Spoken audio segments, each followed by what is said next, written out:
The first question is, how did you get involved in the project?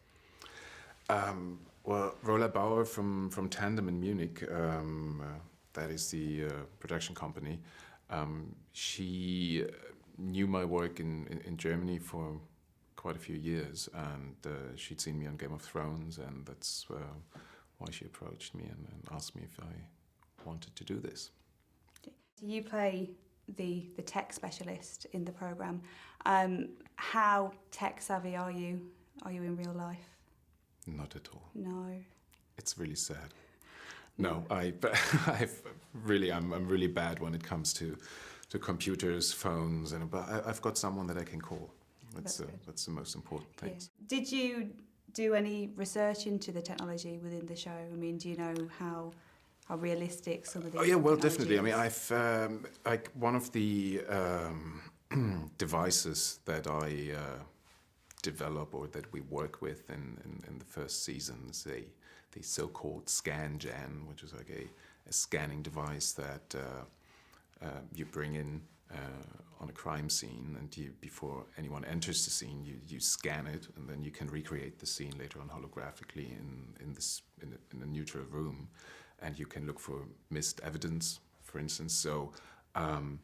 And I have a friend in the police in Berlin, and she told me that this really exists in a similar version, and I didn't know that before.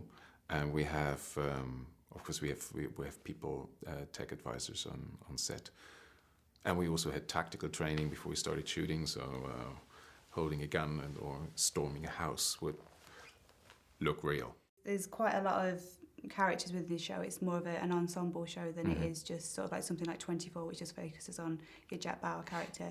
How important was it for you guys as a team to make sure that the chemistry was right between you? And what did you do to sort of? It is very important, but that's not something you can count on from the beginning. It's just it happens or it doesn't happen, and especially on a long shoot. I mean, that lasts 6 months. It's really vital that you are with people that you like and that you can have a beer with after filming, because otherwise it gets really dreadful. But this is we have a great team, and it's really fun to work with all those people. Yeah. Cool. So you mentioned Game of Thrones earlier, and that's also got an international cast within it, the same as Crossing Lines. How did filming on the two shows differ in terms of production and scale? And well, it's an entirely different genre, and so in Game of Thrones, what I found impressive was the medieval setting, and I definitely spent more time in makeup there than I'm doing on this show. I mean, just to get the wig on takes half an hour, and then but it was fascinating because of the scale of the production. You have so many extras on set every day. You have horses. We were shooting in Northern Ireland, so in like there were real ruins, like old ruins somewhere in the countryside that we used, and it really, you suddenly really feel like you're beamed into a different time zone, or a different age. And obviously that's different on Crossing Lines, I mean, because it's a contemporary show. But in the end, it doesn't really matter, because, I mean, as soon as the camera is rolling, it's all you think about is that one scene that you're doing at the moment, and then it's about to tell a story in a way that will appeal to the audience. And see, back to Crossing Lines, obviously last night I saw the opening 2 episodes where your character wasn't so much in the focus. So how can we expect to see the character progress as this series goes on?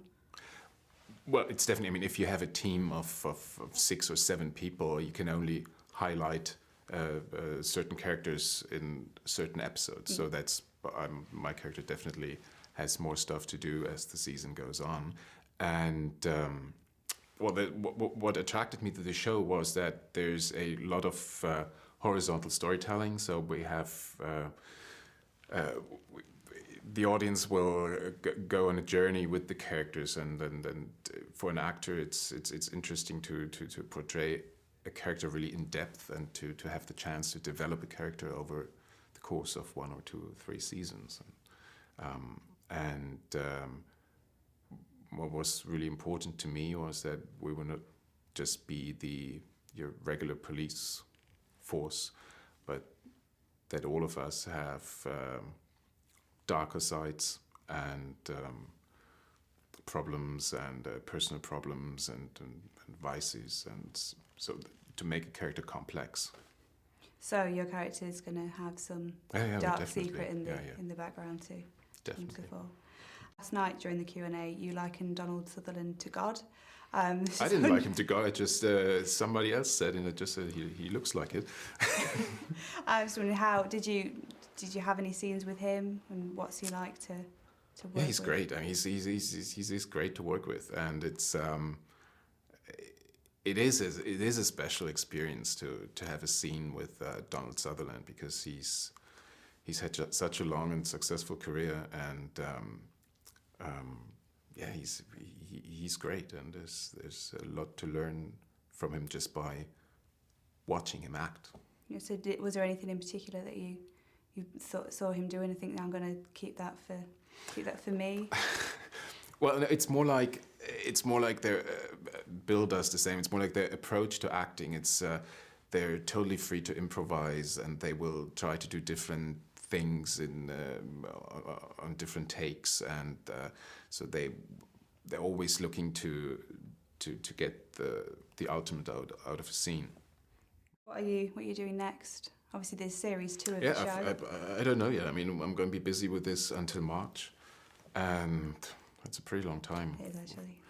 For an actor to think ahead. So I'll see what happens, and I'm open for anything. Is it back to Prague for the second? Yeah, we're in Prague at the moment. We started shooting in Bulgaria, and now we're in Prague, and then we're going to go to Marseille and Monaco. It's not a bad That's show not bad. to be on, really. No, Getting to not really. to jet around.